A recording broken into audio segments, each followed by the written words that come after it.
Buenos días, mi nombre es Franco López y estoy en el Antonio José de Sucre, extensión San Felipe. Y en este momento les vengo a hablar sobre la PLC.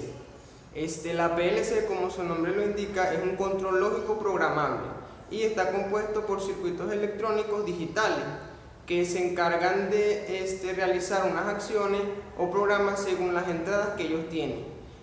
Las entradas codifican las señales para que la CPU las pueda leer, y según las entradas el programa las lee. El programa lo lee por medio de la CPU que está almacenado en la memoria, y según las entradas va a generar una salida con los dispositivos de salida. Esa es más o menos la función principal y lo que es una PLC. Los PLC se pueden clasificar en tres tipos. Se pueden clasificar dependiendo de su tamaño, de su número de entradas y de salida y de su función. Estos tres tipos son PLC de tipo nano, de tipo compacto y de tipo modular. Los de tipo nano son PLCs que tienen CPU, fuente de alimentación y tienen entradas y salidas integradas, y aproximadamente tienen 100 entradas por 100 salidas.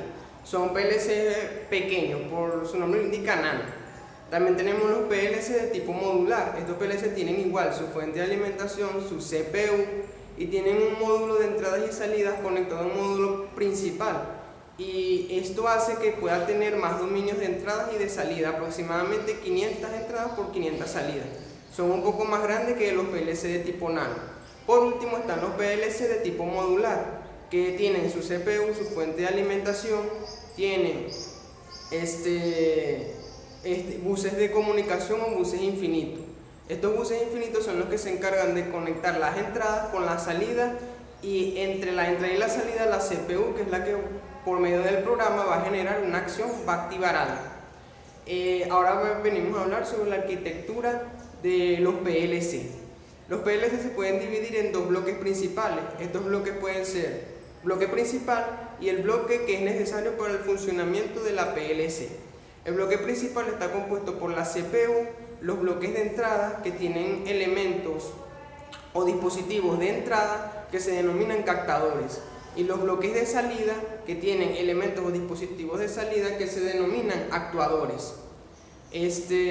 También tenemos los bloques necesarios para el funcionamiento de la CPU, que ahí se encuentran la fuente de alimentación, la consola de programación, las interfaces y los periféricos. Vamos a desarrollar cada uno de estos. Bien, vamos a hablar con el bloque principal de la CPU. La CPU, como su nombre lo indica, es una unidad de control de proceso, y viene siendo el cerebro de la PLC. Ella se encarga por medio del programa de leer las entradas que ya vienen codificadas por las interfaces de entrada, y según la entrada va a generar una salida, va a generar cálculos aritméticos para sacar una salida por medio de la interfaz de salida.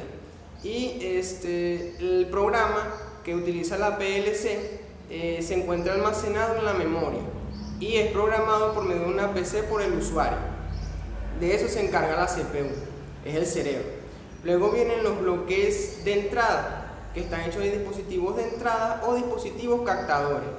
Estos dispositivos se encargan de recibir señales y enviárselas a la PLC, a la CPU. Entonces la CPU va a organizar una acción y la va a mandar al bloque de salida, que está hecha por dispositivos de salida o dispositivos actuadores.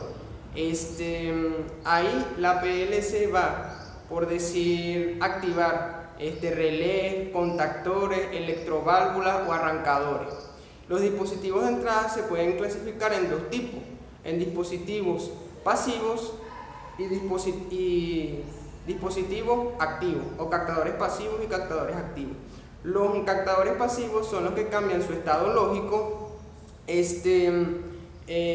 cerrando o abriendo un circuito, o interrumpiendo o no interrumpiendo. Por lo menos este cambio de estado lógico lo puede hacer un pulsador, que es encendido o apagado, un interruptor, un switch o un pulsador, como ya lo dije anteriormente. Y los dispositivos activos son los que se necesitan de una alimentación de tensión para poder cambiar su estado lógico.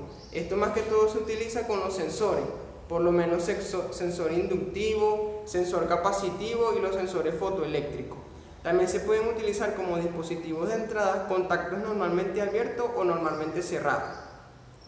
Ahora vamos a hablar sobre los bloques de salida, los dispositivos de salida o los denominados actuadores. Estos dispositivos son los que van a realizar la acción según los datos que vinieron de la entrada y según el procesamiento de esos datos de la CPU. Estos dispositivos pueden ser los contactores, los relés, los arrancadores y electroválvulas. Ellos son los que van a hacer una acción según la entrada que el PLC codificó o la CPU. También ahora vamos a hablar sobre los bloques necesarios para el funcionamiento de la PLC. Ahí encontramos la fuente de alimentación. La fuente de alimentación es una fuente de tensión externa que es necesario para el funcionamiento de la PLC, es decir, proporciona la tensión o corriente eléctrica necesaria para que el PLC funcione. Ella también tiene una batería interna que se encarga de, si en algún momento hay un paro de la alimentación del PLC, va a seguir funcionando por medio de la batería, y esto previene que se guarden los datos de programación y algunos datos de información de las actividades que ha realizado el PLC. Para eso es que funciona la batería interna. Ahora venimos a hablar sobre la consola de programación. La consola de programación es el área donde nosotros podemos conectar las PC para hacer nuestro programa de la PLC. El programa más utilizado para programar PLC se llama ladder o escalera. La consola nos va a ayudar a conectar la PLC con nuestra PC, y ahí nosotros podemos ejecutar programas, simulaciones necesarios para el control del proceso industrial. Esto nos sirve para programarla, para rectificar programación y para tomar datos sobre las últimas actividades que ha hecho la PLC. Luego vienen los periféricos. Los periféricos no intervienen mucho en el funcionamiento de la PLC. Estos son dispositivos que graban o tienen, es como un fichero técnico de todo lo que se le ha hecho al PLC por medio de grabadoras, impresoras, y es como un listado de información sobre las características de los PLC. Ahora venimos a hablar sobre los buses infinitos. Los buses infinitos es cuando los PLC son de tipo modular. Estos buses, como ya lo dije anteriormente, se encargan de conectar la entrada del PLC con la CPU a la salida del PLC. Pueden ser de tres tipos, o hay tres tipos de buses infinitos. Están los buses de datos, que son los datos o información que provienen de las entradas y que salen en la salida. También están los buses de direccionamiento, que estos tienen la información del programa o de la acción que va a hacer la CPU según las entradas y la salida.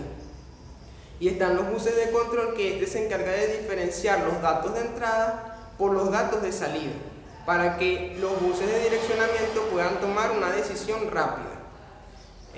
Ahora vamos a hablar sobre la arquitectura interna de los PLC.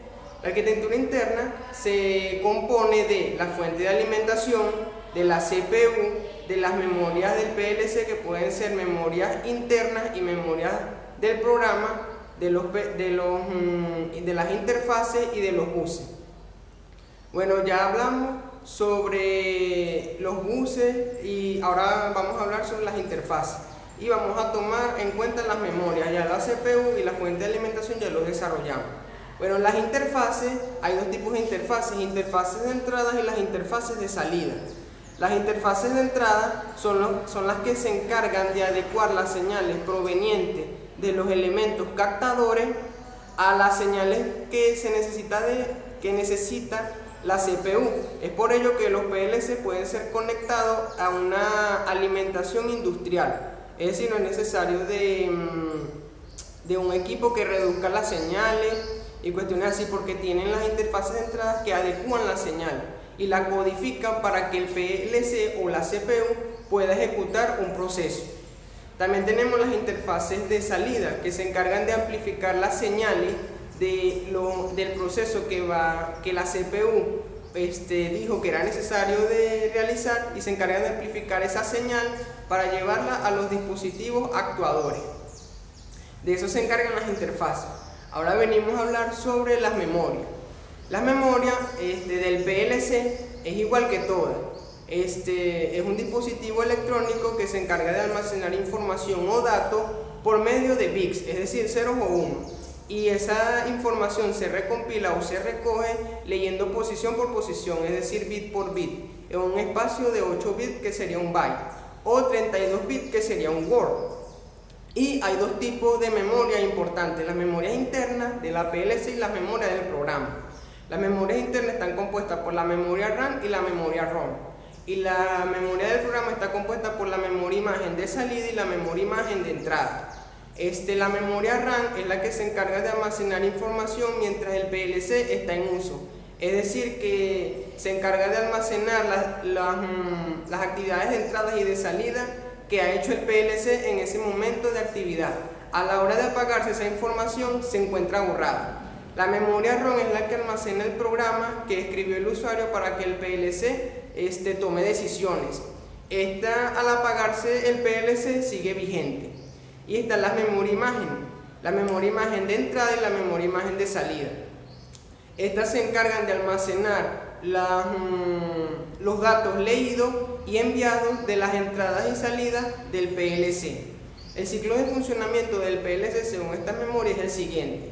Cuando entra una señal por las interfaces de entrada, el PLC las lee, pero él consulta a los estados físicos de esas entradas y por medio de esos estados físicos de entradas anteriores crea la memoria imagen de entrada. Y la CPU se guía de la memoria imagen de entrada de actividades anteriores y según esa memoria imagen el PLC va a tomar una decisión y va a organizar una acción.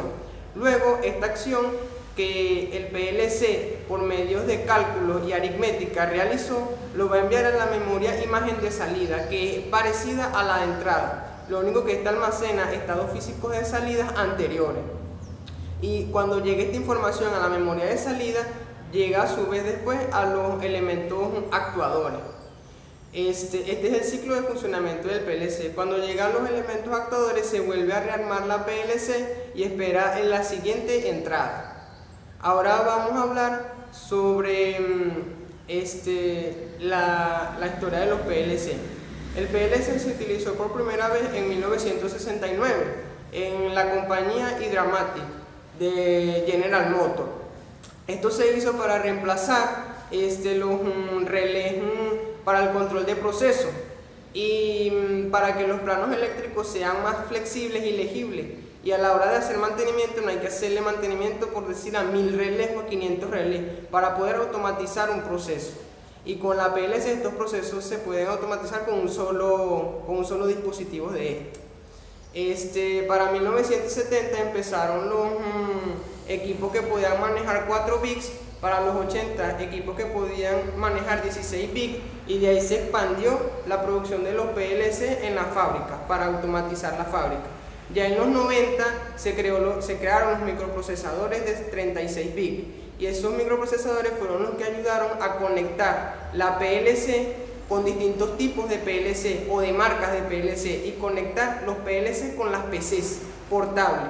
Para con las PC nosotros programar por medio del programa Ladder las acciones que nosotros queremos, las acciones que según el proceso nosotros deseamos que realice el PLC. También es importante hablar sobre los usos, aplicaciones, ventajas y desventajas de los PLC. Entre los usos, estos se utilizaron para reemplazar la lógica de los relés y para un proceso sencillo no utilizar, por decir, 1000 relés. Entonces con la PLC se puede automatizar un proceso de una forma más sencilla y con un mantenimiento más bajo. El otro propósito de su uso es poder maniobrar o monitorear máquinas a larga distancia, también de tomar decisiones y de detectar fallas. El otro propósito es realizar tareas que son repetitivas o peligrosas. Entre las aplicaciones hay 3 aplicaciones principales para los PLC: maniobra de maquinaria, maniobra de instalaciones y señalización y control. Entre las ventajas que podemos encontrar de los PLC es que ocupan menor espacio, que aproximadamente 1000 relés para la automatización. pueden